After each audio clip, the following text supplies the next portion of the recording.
इस वीडियो में हम बजाज फाइनेंस के बारे में डिस्कस करेंगे और फंडामेंटल और टेक्निकल एनालिसिस के माध्यम से जानने का प्रयास करेंगे कि क्या आपका स्ट्रेटजी होना चाहिए और इंट्रिंसिक वैल्यू इसका क्या चल रहा है। हमारे ऑडियंस ने बजाज फाइनेंस के बारे में जानना चाहा और नेक्स्ट वीडियो में मैं इंडिया मार्ट के बारे में भी मैं बताऊंगा ताकि इनके वजह से और सारे लोगों को भी इसका बेनिफिट हो।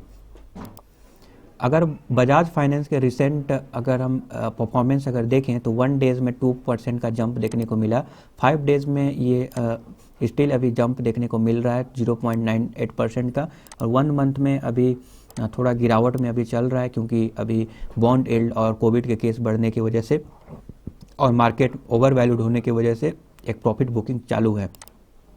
6 मंथ में अगर हम आपको रिटर्न अगर हम मैं दिखाऊं तो ये 55% का रिटर्न दिया है, जो कि एक शानदार रिटर्न है और अपने आप में एक बहुत बड़ा रिटर्न है और लार्ज कैप का स्टॉक है तो यहाँ पर रिस्क भी बहुत कम होता है। 1 ईयर में अगर मैं यहाँ पे इसका रिटर्न अगर मैं दिखाऊं तो 133% का रिटर्न, जो कि निफ्टी को क्लियरली बीट किया है लार्ज कैप का स्टॉक होने के बावजूद भी। और मैक्स तो मैं बताऊं ही क्या, ये तो कौन नहीं जानता, ये ज़बरदस्त रिटर्न दिया है और मल्टी बैगर रिटर्न बनाकर दिया है।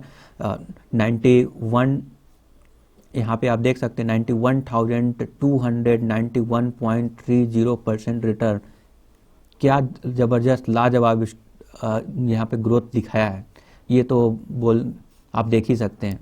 नाउ अगर हम इसके फंडामेंटल बात करें तो कंपाउंडेड प्रॉफिट ग्रोथ, जो कि रियल में जो ग्रोथ कर रहा है कंपनी, वो 5 सालों में लगातार 42% का कंपाउंडेड प्रॉफिट ग्रोथ को मेंटेन कर पाना अपने आप में बहुत बड़ा चीज़ है। 3 ईयर में 42% का कंपाउंडेड प्रॉफिट ग्रोथ, इसका मतलब पास्ट परफॉर्मेंस तो बेहतरीन नज़र आता है।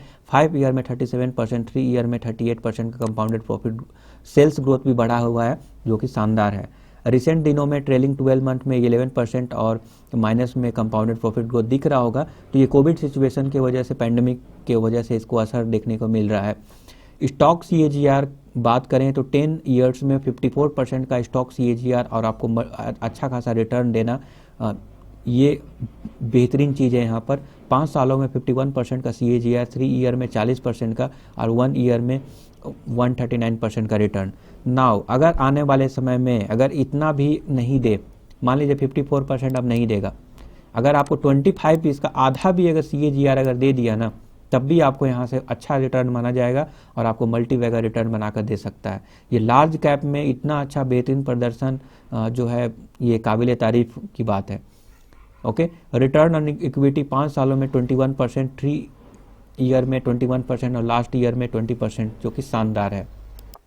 अगर आप यहाँ पर रेवेन्यू देखेंगे तो दिसंबर 2019 से 2020 के बीच में लगातार ये कांस्टेंट एक कंसोलिडेशन कांस्टेंट दिखाई दे रहा है।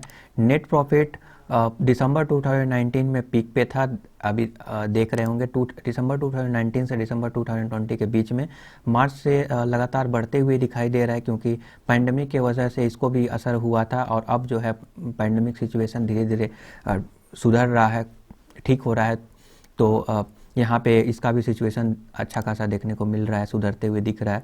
EPS अगर हम ग्रोथ अगर देखें, अर्निंग पर शेयर, एक शेयर पे जो अर्निंग कर रहा है उसके हिसाब से दिसंबर में काफ़ी ज़्यादा था, उसके बाद मार्च में इफेक्ट हुआ था और अभी जो है बढ़ते हुए दिख रहा है। नाउ कुछ इंपॉर्टेंट रेशियोज जो कि ये बहुत इंपॉर्टेंट होते हैं। Basic EPS earning per share देख सकते हैं, पहले के मुकाबले अभी थोड़ा कम हुआ है बट लगातार बढ़ते हुए दिख रहा है। डाइल्यूटेड EPS अगर हम देखें तो वो भी पहले के मुकाबले कम है बट लगातार बढ़ते हुए दिख रहा है। It's okay. अगर हम फंडामेंटल अगर हम स्कोर अगर हम देखें तो ट्रेलिंग 12 मंथ में 12 मंथ का अगर हम स्कोर देखें आउट ऑफ 10, और यहाँ पे ROCE, company size, profit margin growth, CFO by sales के हिसाब से आउट ऑफ 10 7.1 निकल के आता है। और पायोट्रोस्की स्कोर के हिसाब से, जो कि Piotroski score profitability, leverage, liquidity and source of fund, operating efficiency के हिसाब से देखा जाता है। और टोटल 9 पॉइंट होते हैं, जिसमें हर एक पॉइंट को 1 पॉइंट दिया गया है। टोटल 9 चेक लिस्ट होते हैं। ओके, तो इसमें जो है इसको 3 स्कोर मिला हुआ है, 3 स्कोर मिला हुआ है। तो अगर हम फंडामेंटल अगर हम देखें तो पास्ट क्या था वो तो सही है, ठीक है, वो तो पास्ट था, पास्ट में बेहतरीन परफॉर्मेंस किया हो तो सही है, बट अभी कहाँ स्टैंड करता है। तो अभी जो फंडामेंटल अगर हम बात करें तो ये एक अभी एवरेज आप बोल सकते हैं, एवरेज है, सुपर स्ट्रांग तो नहीं है, आप स्ट्रांग बोल सकते हैं, फंडामेंटली आप स्ट्रांग बोल सकते हैं, it's not a super strong. और लार्ज कैप का स्टॉक है, लो रिस्क है, तो यहाँ पे आपको डरने की ज़रूरत नहीं है। पैंडेमिक के सिचुएशन से अभी कुछ दिनों में इसको थोड़ा बिजनेस में असर हुआ है, स्टॉक प्राइस में नहीं, स्टॉक प्राइस तो आसमान छू लिया है, बट मैं फंडामेंटल बात कर रहा हूँ, जो रियल ग्रोथ है। अब इसका फेयर वैल्यूएशन क्या होना चाहिए, अगर रियल वैल्यू अगर हम देखें, फेयर वैल्यू तो क्या होना चाहिए, तो फेयर वैल्यू अगर हम देखें तो कितना प्रीमियम पे चल रहा है, ईवी बाई एबिटा के हिसाब से 109% के प्रीमियम वैल्यूएशन पे चल रहा है, ईवी बाई सेल्स के हिसाब से 79% के प्रीमियम वैल्यूएशन पे चल रहा है, प्राइस बाई सेल्स के हिसाब से 101% के प्रीमियम पे चल रहा है, मतलब रियल वैल्यू से इतना ऊपर चल रहा है। तो हम लोग ये तीनों मॉडल में, EV by EBITDA, EV by sale और प्राइस बाई सेल्स मॉडल में हम अगर मीडियन अगर हम फेयर वैल्यूएशन अगर हम निकालेंगे तो वो उसका रियल में इंट्रिंसिक वैल्यू होगा, वो 2621 प्राइस यहाँ पे आएगा। अगर हम यहाँ पे ईवी बाई एबिटा के हिसाब से अगर हम प्राइस देखें तो रियल प्राइस होना चाहिए 2526 के आसपास, अगर ईवी बाई सेल्स मॉडल के हिसाब से 2947 होना चाहिए, प्राइस बाय सेल्स मॉडल के हिसाब से 2621 इसका रियल प्राइस होना चाहिए। अगर हम इसका मीडियन अगर हम निकालें तो जो एक इंट्रिंसिक वैल्यू और रियल वैल्यू निकल के आता है वो है 2621। तो अभी करंट प्राइस पॉइंट प्रीमियम पे चल रहा है और 101% के प्रीमियम वैल्यूएशन पे चल रहा है। तो ये रहा फेयर वैल्यूएशन और इंट्रिंसिक वैल्यू। अगर हम टेक्निकल एनालिसिस देखें तो यहाँ पे ये अभी भी सुपर ट्रेंड, डाउन ट्रेंड की ओर इशारा कर रहा है। कोविड का सिचुएशन से बजाज फाइनेंस ही नहीं, सारे स्टॉक गिर रहे हैं, तो आपको ये सारे स्टॉक में गिरावट है, तो आपको उसके हिसाब से आप सोच सकते हैं।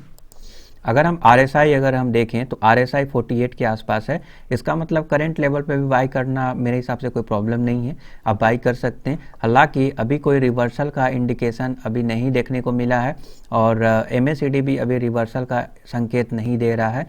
अब तो ये रहा टेक्निकल। नाउ कुछ लेवल की ओर ध्यान देते हैं। अगर हम लेवल लॉन्ग टर्म के हिसाब से देखें, क्योंकि ये लार्ज कैप का स्टॉक है, लॉन्ग टर्म में आपको अच्छा खासा फ़ायदा आपको बना कर देगा और यहाँ पे रिस्क भी एज़ कम्पेयर टू अदर यहाँ पे कम है, क्योंकि ये लार्ज कैप का स्टॉक है। ब्रेकआउट लेवल अगर है, अगर मान लीजिए कि अभी इस लेवल पे अगर बाई नहीं करना चाहते, इंस्टेंटली अगर आपको अच्छा रिटर्न चाहिए तो आप चाहे तो मीन्स अगर आपके पोर्टफोलियो में अगर रिटर्न दिखेगा तो आपको एक मोटिवेशन मिलता है, उसके हिसाब से 5450 को अगर ब्रेक करेगा तो ऊपर की ओर ज़बरदस्त तेज़ी देखने को मिल सकता है, तो आप उसके बाद भी ले सकते हैं अगर इसको तोड़ दिया इस लेवल को तो। और शॉर्ट टर्म का टारगेट अगर हम देखें तो करंट लेवल पे बाई करके इसके बाद से थोड़ा सा ऐसा होता है कि ऊपर गया और वहाँ से फिर घूम गया, नीचे आ गया, तो उस ऊपर जाकर यहाँ पे प्रॉफिट बुक भी कर सकते हैं अगर यहाँ से अगर इसको तोड़ा नहीं तो, ठीक है। शॉर्ट टर्म में चाहें तो इस लेवल पर प्रॉफिट बुक कर सकते हैं। वैल्यू बाइंग कौन सा माना जाएगा, मान लीजिए कि और अगर फर्दर गिरावट होता है, क्योंकि बॉन्ड यील्ड बढ़ रहा है, मार्केट का वैल्यूएशन हाई है, कोरोना के केसेस बढ़ रहे हैं और इन सारे चीज़ों की वजह से अगर मार्केट में अगर किसी भी तरह का गिरावट करेक्शन अगर आता है और 5050 के आसपास का लेवल अगर मिल जाता है तो ये वैल्यू बाइंग माना जाएगा और इस अपॉर्चुनिटी को आप मत मिस कीजिएगा मेरे अकॉर्डिंग। स्टॉप लॉस अगर हम देखें तो ये एक्चुअल में 5000 होगा।